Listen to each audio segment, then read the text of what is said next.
देखिए, 25 तारीख के कार्यक्रम के दौरान वहां पर सरकार की ओर से आए हुए प्रतिनिधियों के साथ 2 चक्र की बातचीत हुई और उसको सार्वजनिक रूप से डिप्टी कमिश्नर पुलिस जो बाद में डेमोन्स्ट्रेशन के लिए आए थे, ज्ञापन लेने आए थे, उन्होंने भी उसको ऑन फ्लोर अनाउंस किया कि सरकार जो है, हमारी जो एक प्रमुख मांग थी कि एक त्रिपक्षीय कमेटी बनाई जाए और वो सवालों को लेकर के बातचीत शुरू करें, क्योंकि ये सवाल 1 मिनट की मुलाकात में किसी को चिट्ठी पकड़ा देने और फोटो खिंचा लेने से हल नहीं होने वाले।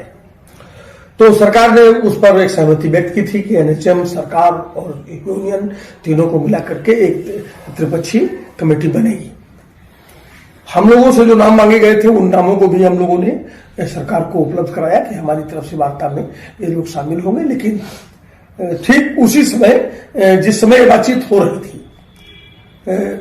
सरकार की मंशा पर उस समय भी शक था कि सरकार ऐसा कुछ करने नहीं जा रही है,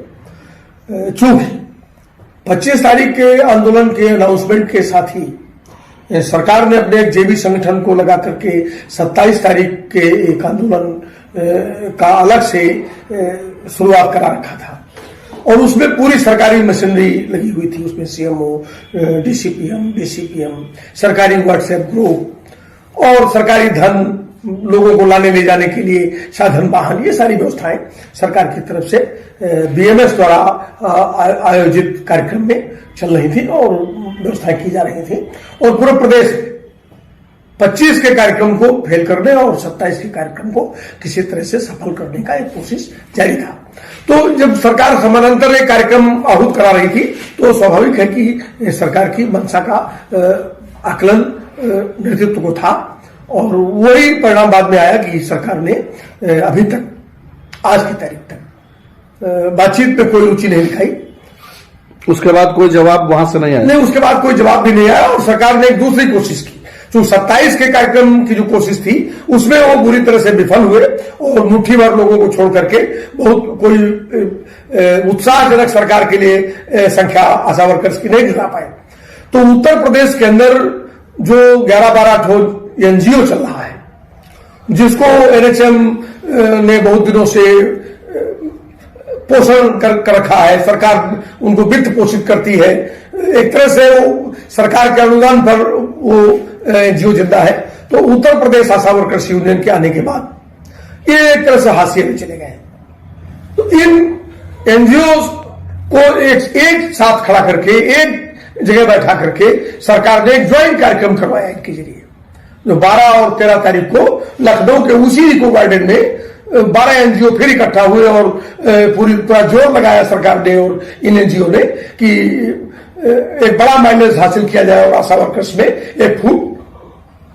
दिखाई पड़े। तो उसमें भी कम हो गई, हमको लगता है कि जो 27 तारीख को संख्या रही होगी उससे भी कम संख्या 12 तारीख को भी आई। तो सरकार 2 प्रयास हमारे संगठित आंदोलन को बिखेरने की, इसमें फूट डालने की कोशिश करती तो जरूर दिख रही है, लेकिन बातचीत करके मसलों को हल करने की दिशा में उसकी कोई मंशा कहीं से परिलक्षित नहीं हो रही। इसीलिए हम लोगों ने तो अभी कोई आगे उम्मीद है आपको इससे कि नहीं, सरकार से कोई संबंध में अभी कोई उम्मीद नहीं है और ये उम्मीद हमको करनी भी नहीं चाहिए, इसलिए कि हमारे सामने 2 उदाहरण है और वो उदाहरण हमारे सामने बिहार का है, वो उदाहरण हमारे सामने हरियाणा का है। कि बिहार के अंदर आप समझिए कि 31 दिन की हड़ताल और हरियाणा में 73 दिन की हड़ताल के बाद सरकारों ने बातचीत के टेबल पर बैठ करके कुछ मसलों को हल किया है।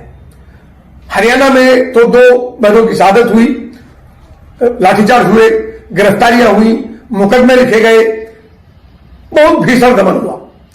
और इस दमन के बीच में सरकार ने वो हर कोशिश की जिसके जरिए उसके आंदोलन को कुचल सके, लेकिन वो डटी रही मैदान में। तो इसलिए वो अंत में 73 दिन बाद अभी 4 दिन पहले समझौता हुआ। तो क्या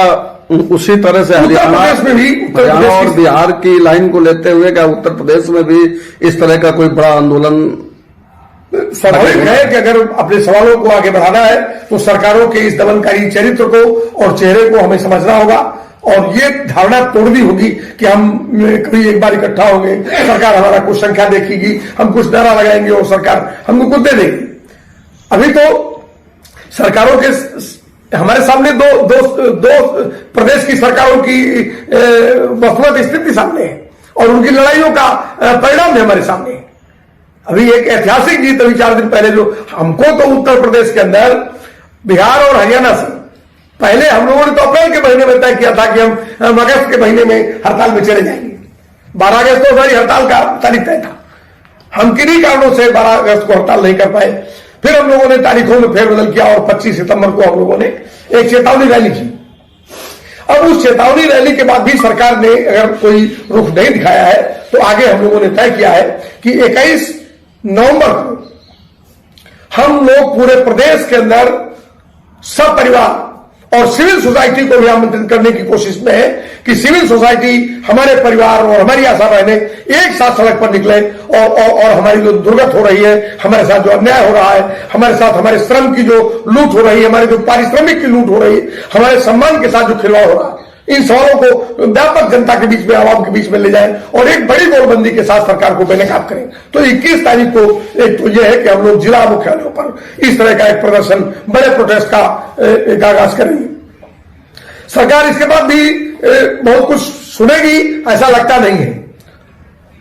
इसलिए हम लोगों ने तय किया है कि 29 और 30 नवंबर को हम लोग 2 दिन का पूरे प्रदेश के अंदर पूर्ण कार्यबंदी रखेंगे और इसको हम लोगों ने असहयोग आंदोलन का नारा दिया है कि 2 दिन का असहयोग आंदोलन करेंगे हम लोग 29 और 30 नवंबर। इसके बाद भी अगर सरकार बातचीत नहीं करती है तो स्वाभाविक है कि हमें बिहार ने और हरियाणा ने रास्ता दिखाया है और हम लोग 8 दिसंबर से पूर्णकालिक हड़ताल में चले जाएंगे, अनिश्चितकालीन हड़ताल में जाएंगे। ये बात मैं ये कहना चाहता हूं कि हरियाणा और बिहार, उत्तर प्रदेश नहीं, 5 हरियाणा, 10 हरियाणा उत्तर प्रदेश में विलीन हो जाएंगे और 3 भौगोलिक स्थिति में 3 बिहार उत्तर प्रदेश में समा जाएंगे। तो उत्तर प्रदेश एक बहुत विशाल दायरे वाला प्रदेश है और बहुत बड़ा प्रदेश है, जनसंख्या के आधार पर भी बड़ा प्रदेश है। इसकी भौगोलिक स्थिति यह है कि जहां हम आपसे बैठ के बात कर रहे हैं, यहां से एक सिरा भी 500 किलोमीटर दूर है तो एक दूसरा सिरा भी 500 किलोमीटर दूर है तो तीसरा सिरा भी 500 किलोमीटर दूर है। तो ये बहुत व्यापक है। इसलिए हमारे पास हमारे सामने तैयारी की एक बड़ी चुनौती है। तो हमें उम्मीद है कि हमारी जिला कमेटियां और हमारी राज्य कमेटी के नेतृत्वकारी साथी ये सब मिल करके उस चुनौती को उठाएंगे और इस प्रदेश को लड़ाई के अग्रिम मोर्चे पे लाके खड़ा करेंगे और 21 नवंबर तय कर देगा कि हम कितनी भयानक लड़ाई में जाने वाले हैं और सरकार को हम किस तरह की चुनौती देने वाले हैं। और ये 21 नवंबर को तय हो जाएगा। इसलिए हमारे लिए 29 और 30 और 8 दिसंबर से पहले 21 नवंबर की जो चुनौती है वो ज्यादा बड़ी चुनौती है। तो ये थे all India central council of trade union के प्रदेश अध्यक्ष विजय विद्रोही।